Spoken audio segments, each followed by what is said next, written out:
Leader, line, and tippet. Take one. Cuba is one of those unique destinations where there's nothing down there. So you want to make sure you bring everything. And you want to make sure that you have all these different things that I'm showing here on the table so that you're loaded for bear and can really get it done. So as far as lines go, you want to make sure that you've got a floating line. I've got a lot of different company examples here that we represent here at the shop.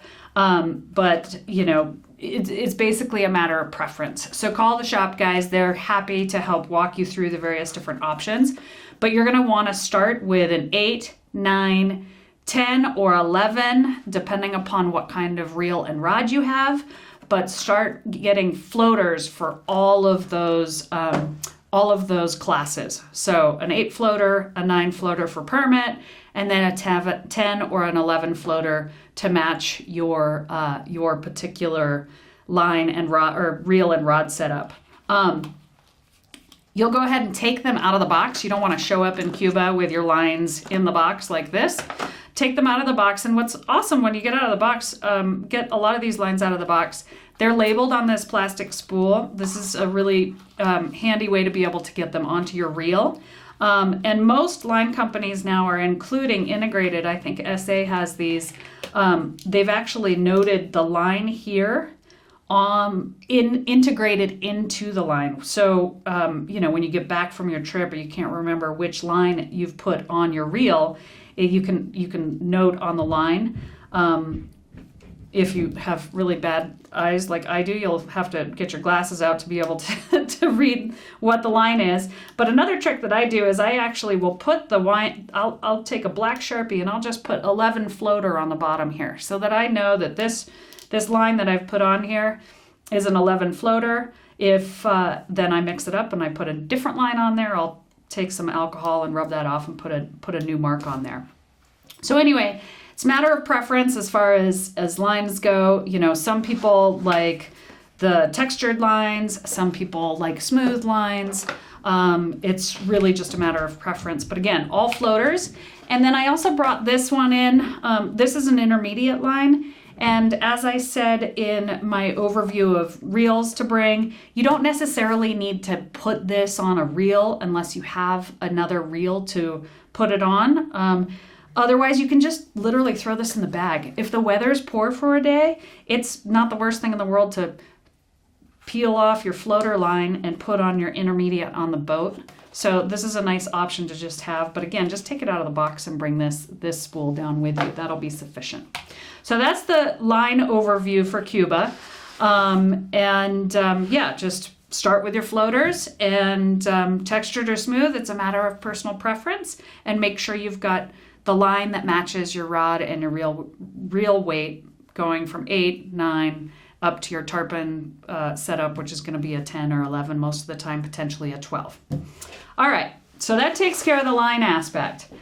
Now, when you get to terminal tackle, in Cuba, it's really important that you bring a lot of these spools of shock tippet. You're going to want to make sure that you've got 40, 50, 60, all the way up to 80 spools of each in your bag. For tarpon specifically, the way that guides set things up, they're not playing by IGFA or anything like that. So they're not afraid to actually put straight 80 on the end to make sure that you land the tarpon that you hook into. So you're going to want spools of all of those things.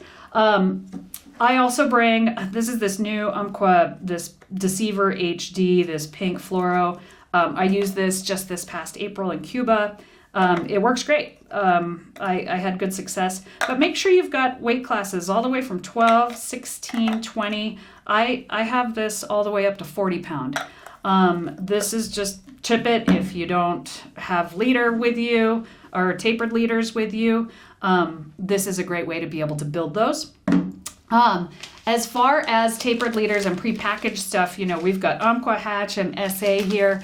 I like to start out on my bonefish and my permit setups with some of these, with these tapered leaders. And I always put a fresh, clean one on. It seems to not only make me feel like I've got the right attitude going out there on the water, and we know that attitude has a lot to do with fishing, but you just have a fresh, clean start. There's something pretty special about a fresh leader. I purchased those in 12, 16, and 20 pounds. A lot of these companies sell multi-packs of these particular weight classes, and certainly three or six of each is good to have with you. So that's the overview for terminal lines and bite tippet. If you're going to fish for barracuda, be sure that you've got some of this stainless steel wire. This is Rio has a toothy critter tapered leader. You could certainly bring this. My preference is having a spool of steel wire. You just you'll tie on a section like this big in order to target cuda. But always a good thing to have. I think this SA stuff comes with crimps to be able to attach it to the leader. I don't know. We just tie knots. It's up to the guide, really. But anyway, good idea to have some toothy critter wire leader in there as well for cuda. All right, I was just going to share with you one of my personal packing pro tips for travel to Cuba. I'm a big fan of packing cubes, not only for clothing, but also for gear. And this piece has really shown itself useful to me because I can pack it, it's organized, and I can put it in my day pack to be able to head out on the water every day. So I keep all of my terminal tackle, my tippet, my leader material all in here, along with my pliers, my wire leader, and I just, on a daily basis, got access to this. I know exactly what's in here. I know where it is. It's relatively contained.